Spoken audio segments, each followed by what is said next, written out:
At this time, many of you have probably gone through rounds of presentation and are tired and weary and wish the very chair you were sitting on was an OSIM massage chair.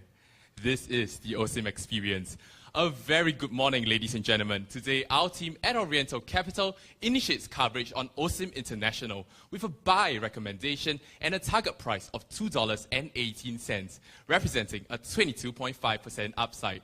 My name is Wei, and I'll be talking about the fundamentals of this company and its unique positioning, following which my colleague Ye will be talking about how OSIM performs in its key markets, and lastly, my colleague Yong will be talking about how OSIM manages its capital and our confirmative valuation. Let's first understand OSIM as a business. OSIM is predominantly a massage chair business with 75% of its revenue derived from that segment, with a pan-Asian focus. The other 25% of the pie comes from its ancillary business segments in the health and wellness sector. Looking at its performance in the financial markets, we see a huge run-up since the economic crisis, and three big questions come to mind. Number one, is this the right time to enter considering the huge run-up in the stock? Number two, the Chinese retail market is slowing down. Is this a concern? And lastly, with its huge cash-generative ability, can OSIM manage its capital well? Now, these are big questions, and our team answers them by remaining optimistic in OSIM. Three reasons lead us to believe so. G, growth, underpriced growth potential of its markets. E, enviable positioning that OSIM has vis-a-vis its peers. M, management of its capital to generate more value for its shareholders. And all these things remind us that OSIM is indeed the gem that investors seek. Now let's first focus on how OSIM is positioned against its peers. We chart OSIM in terms of marketing as well as technology. And where we see is that OSIM is in the top right-hand quadrant. Against Otto and Ogawa, it is more technologically superior.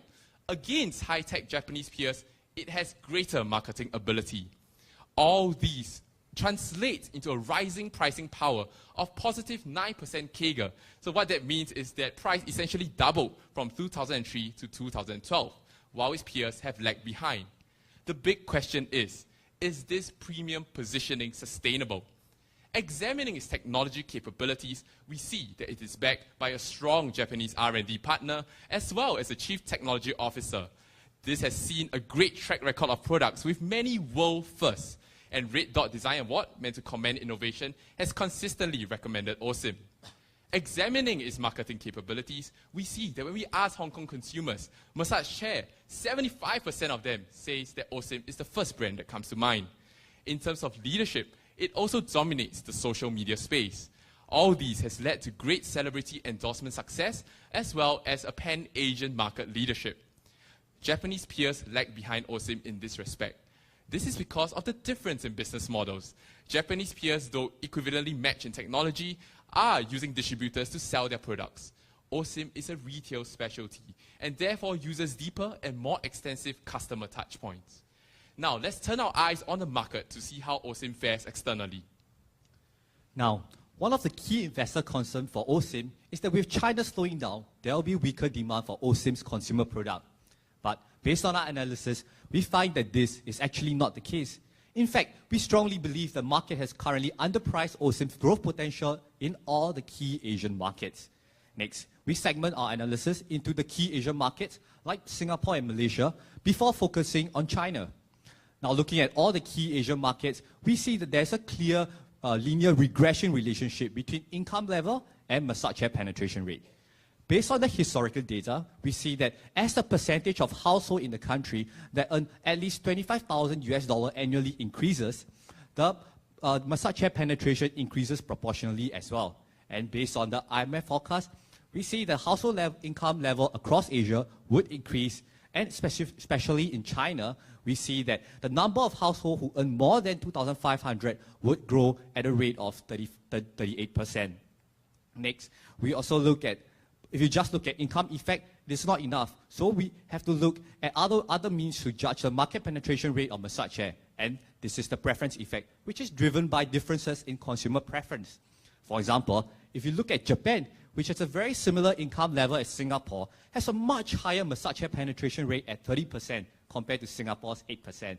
And this is because of the difference in preference effect, because Japan was the first country that adopted massage chairs products. And also, as forecasted, the consumer spending for healthcare products across Asia will increase. And we see that this will drive the demand for massage chair across Asia. Now, let's focus on China. China is indeed a large market with potential market size of $900 million and industry growth rate at 20% all the way to 2015. And also, OSIM's current market share in this potential market size is only 4%, so there's plenty of room for further growth. And also, OSIM is very much well positioned in this market with superior pricing power and also its positioning in the premium segment. And also, according to the McKinsey Luxury Report, we see that more and more Chinese consumers are looking at internationally well-known brands when they are buying luxury products. And OSIM, with its global brand presence and its premium positioning, is exactly what the Chinese consumers are looking out for. And lastly, OSIM's recent strategy to do store rationalization in key Tier 1 and Tier 2 cities are also a great strategy, because in China, luxury spending and massage chair spending are heavily focused on the key Tier 1 and Tier 2 cities, 71% in fact. So what this means is that by doing store rationalization, OSIM is opening stores where their potential customers are, and this will increase revenue and also increase profitability for the investors. So with an enviable positioning as well as exposure to growth markets, OSIM has amassed $235 million of cash by 2012. But the question is, can OSIM utilize this cash effectively? Well, we think so. We see OSIM doing three things with this cash. First of all, it's setting the cash aside to maintain the financial independence of the group. Secondly, it's increased dividend payout to shareholders by 200% since 2010. Last but not least, it's invested in new ventures, namely TWGT. Taking a closer look at TWGT itself, we are bullish on it. Its tea experience is indeed very well received by customers. And on a forward-looking basis, we have reasons to believe why TWGT can succeed. First of all, it maintains strong relationship with tea estate owners, giving them access to more than 1,000 tea blends. Secondly, all its outlets are very well located at upmarket malls, giving them a natural monopoly.